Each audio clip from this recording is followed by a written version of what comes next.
Hi, Motheo. This is Tandy. So, my life has become more international than I ever expected. I travel more, shop online from overseas stores. Some months I'm earning locally, other months I'm also paid in a foreign currency. I've also started investing offshore. So, on paper, I'm doing well, but I feel like my money is constantly in motion and harder to keep track of. Exchange rates, fees, and timing seem to chip away at my finances, and I'm not always sure if I'm making the smartest decisions. And I really want my international lifestyle to build security and not stress. I'm not sure where the blind spots are or what I should be paying closer attention to. Not so long ago, international shopping meant a flight, maybe a duty-free splurge at the airport, and then more shopping at your chosen destination. Today, it's on your couch with your phone and a tracking number. Our wallets have quietly followed us online, and our shopping trolleys have become open browser tabs.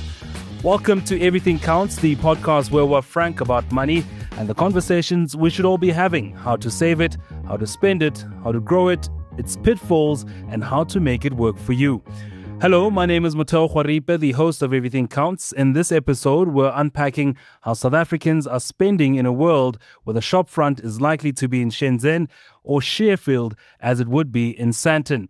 The way we buy has changed, and that has big implications for how our money moves across borders. We will also look at ways to manage our money when your life, not just shopping, stretches across borders. Joining me to help us get with the program is Dan Buntman, a product lead for international banking at Investec, and Bonnie Dalglish, a private banking forex lead at Investec. It's a pleasure to welcome the both of you to Everything Counts. Dan, I think let's start with you in terms of setting the scene in this particular case, right, of Forex, shopping online, shopping abroad. It's a world that's fast moving and South Africans are part of it. Just how big is online shopping on our shores? Thanks for the opportunity. Today, our lifestyles are really totally multi-currency. As you mentioned, being on the sofa, when we pause to think about it, streaming service, global sports apps, ride-hailing, online shopping late at night, we're paying across borders almost every day. Our money is traveling the world. And then there are these global shopping apps. These have changed the game entirely. For me, the scale of this shift is staggering. In South Africa, online retail has gone from being a sideshow to something very serious. Research shows online sales hit around 71 billion in 2023. That's more than 6% of total retail, after growing almost 30% in just 1 year. And the same research expected e-commerce turnover to almost double again to 130 billion, getting close to 10% of our entire retail market. That is not a small trend, but at a personal level, it's also a behavioral shift. Another survey shows e-commerce is expected to keep growing at double-digit rates through to 2027. That's pointing to a market that could comfortably exceed 200 billion rand. Dan, at 200 billion rand, that's quite immense. But it's not only the local market that our shoppers are looking for. We're also sourcing products from elsewhere in the world. That's very true. And a great way to think about that is looking at it through the lens of logistics. We had a look at DHL's latest South Africa country report, which shows that 91% of consumers browse shopping sites at least once a week. And 43% buy that often too. More than 70% are checking out on their smartphones. That is why we, as banks, have to make payment ever easier. For a lot of households, the primary shopping mall now lives in their pocket. And crucially, those shopping baskets aren't just local, as you say. DHL's on the delivery side. They found out that 74% of South African online shoppers buy from retailers in other countries. That's well above the global average. People are drawn by better prices, more choice, and access to products you simply can't always find locally. Bonnie, I think let's bring you in here. In terms of the South African markets, those numbers are staggering, but I imagine they're astronomical when you look at the global perspective. Yeah, I think globally, online spending keeps breaking records, from peak Black Friday weekends to entire holiday seasons, with buy now, pay later options, and even AI tools are now playing a growing role in how people discover deals and spread how and when they're going to make their payments. And as South Africans, we're also part of that story too. We're using the same tools to stretch our salaries further, hunt for great bargains, access global brands. And obviously by doing this, we're taking on new and different risks, the potential for unexpected fees, possible fraud, and of course, as many of us know, impulse buying in the middle of the night when sleep eludes us and online shopping seems much more fun.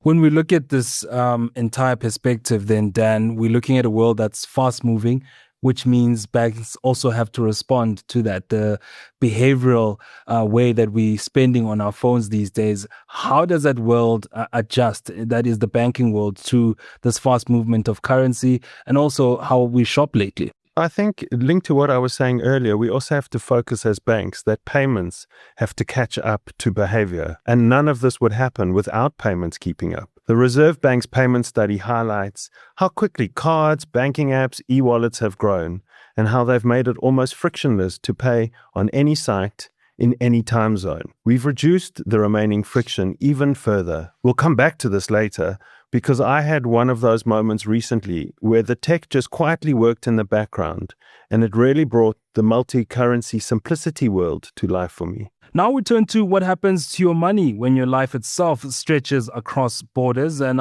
Bonnie, I want to bring you in here. How are South Africans living and spending across borders? There's so many examples of this. Holidays are no longer a once-a-year event paid for in cash and travelers' checks.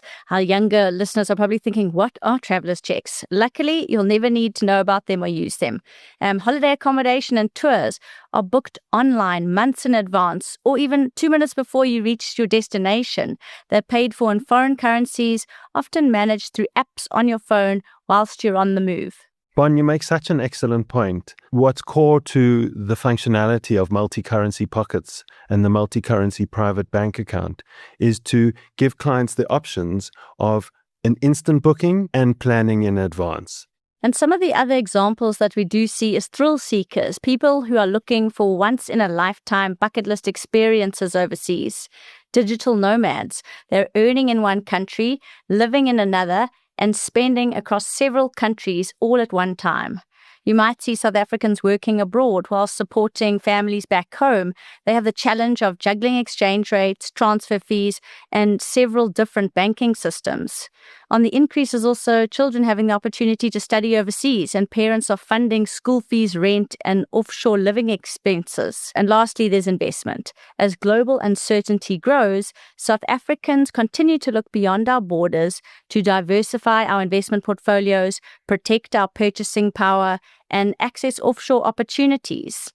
That does mean navigating offshore platforms and foreign currencies, and people have a much closer relationship with global markets than previous generations have ever needed to or had access to. All of this has one thing in common. Money is moving more often, more quickly, and more invisibly across borders. A swipe, a tap, or a scheduled transfer can now support a life lived in multiple places at once. And personally, I find that really exciting. On that note, let's take a short break. When we come back, more insights. When your life moves between places, your money should move with your mindset. Investec's multi-currency pockets let you hold pounds, dollars, and euros. Buy currency when the rand is strong and spend it later, but stay comfortably in control. So a $5 coffee feels like $5, not a mental maths workout. Multi-currency pockets from Investec. More control, more freedom. Welcome back to Everything Counts. Let's continue our conversation with Dan and Bonnie. To Tandi's question in the very beginning, she's earning foreign currency, getting it into her account. When it seems it's a very complex world, what should people consider when they're handling currency in their own banking accounts? It can seem confusing and overwhelming with exchange rate volatility, compliance rules, tax considerations, and potential hidden costs, which all shape the value at which eventually arrives at the other end. That was at the heart of how we designed our multi-currency private bank account.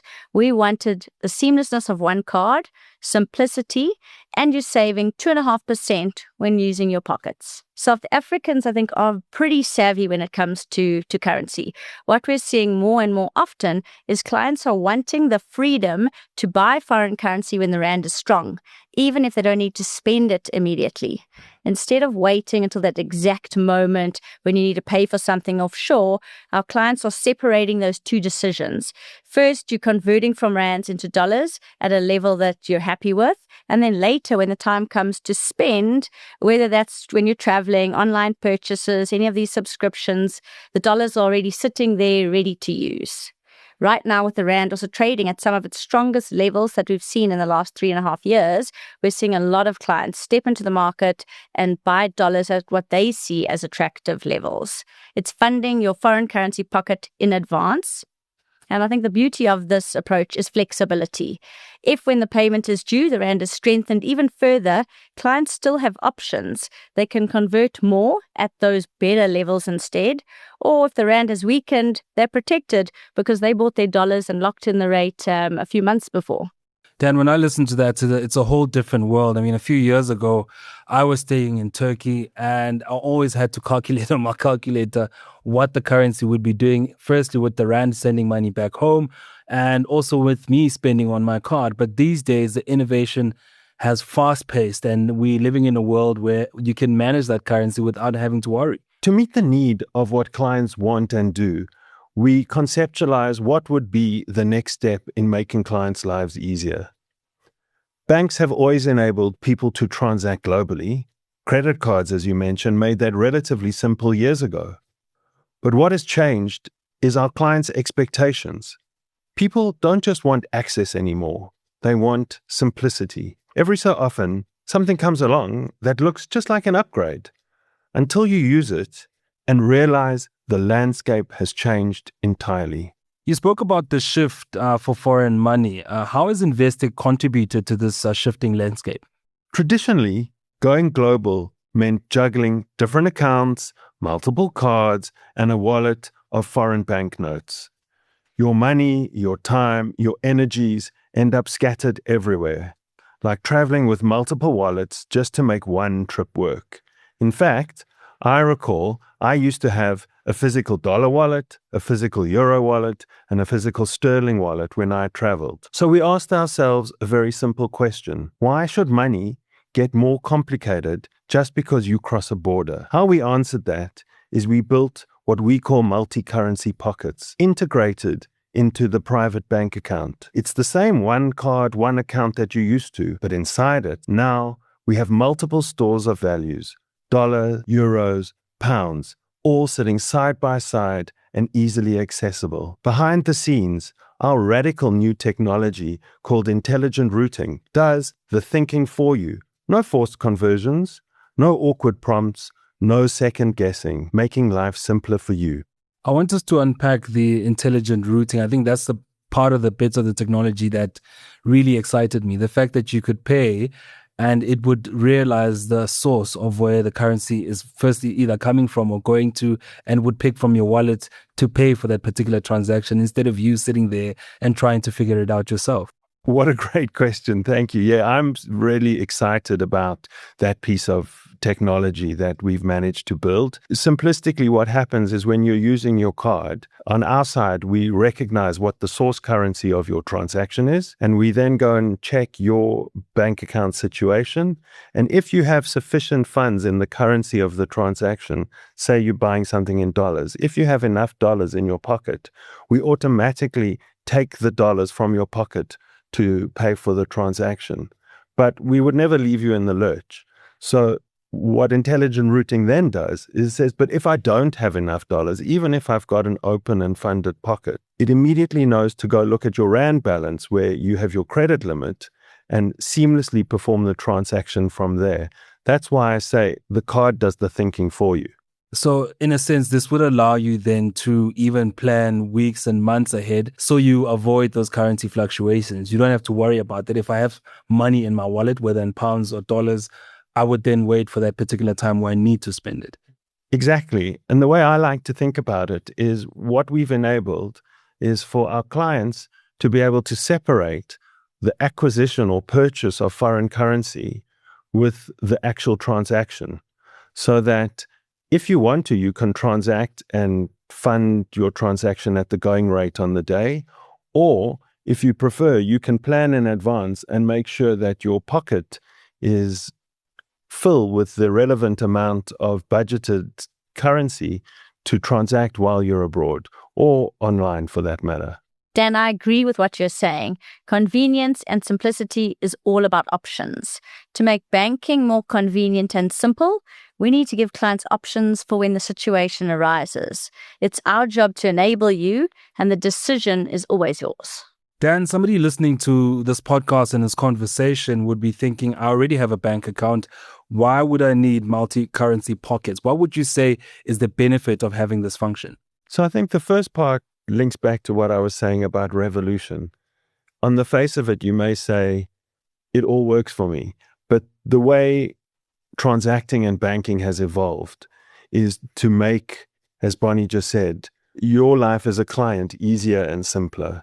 And what we've done here is by enabling pockets within your private bank account and seamlessly using intelligent routing to know where to source funds when you transact, as well as the point of being able to fund your pocket at a time different to the day you're making a purchase.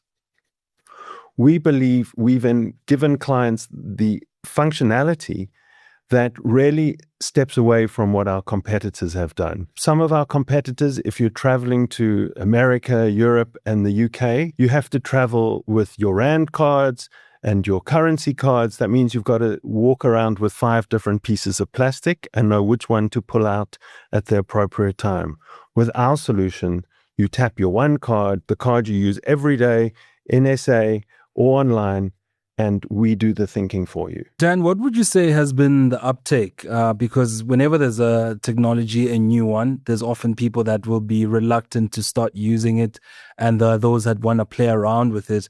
So from your experience and what you've seen from clients, what has been the uptake to the multi-currency pockets? So as someone who's been quite involved in getting this made real, it's been phenomenal to see the client uptake. 10% of the clients who are able to make use of pockets, because 10% because of exchange control, not everyone can make use of this functionality. 10% of clients have eagerly jumped in and actively are using pockets on a regular basis.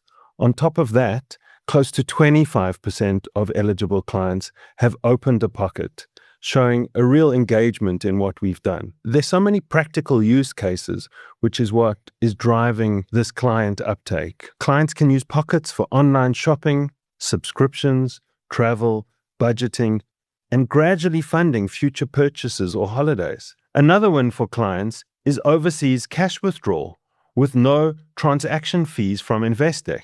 We've really made budgeting so easy because the pocket is pre-funded. You don't have to keep a set of master accounts while you spend or travel. Your pocket balance tells you what is left and how much you've spent, all without having to focus on exchange rates. It's easier to enjoy a $5 coffee than an 80 Rand coffee. Everyone will have experienced that who's traveled. So we've achieved that, all the while knowing you're still in budget. At its core, it's about letting banking quietly support your lifestyle, not getting in the way of it.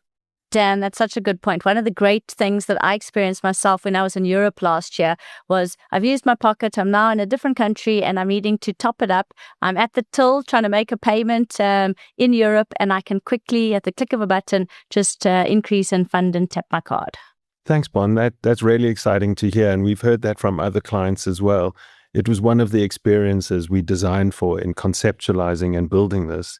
And it's really very pleasing to know that hard work has impact on people's everyday lives. You've both shared quite interesting information about the payments revolution that's currently going on. I just want us to sum it up and bring it home for those that might feel it was a lot of a information overload for them. What are the key takeaways from this conversation? From my perspective, I think what's really important is it's not just about card payments. Over the last 3 years, we have been on a journey to simplify and enhance our international payments experience. And in the last 2 years, what we have seen is that our number of clients making and receiving foreign currency payments has grown by 31%. This shows that all of this functionality is what clients are looking for and need in their everyday lives.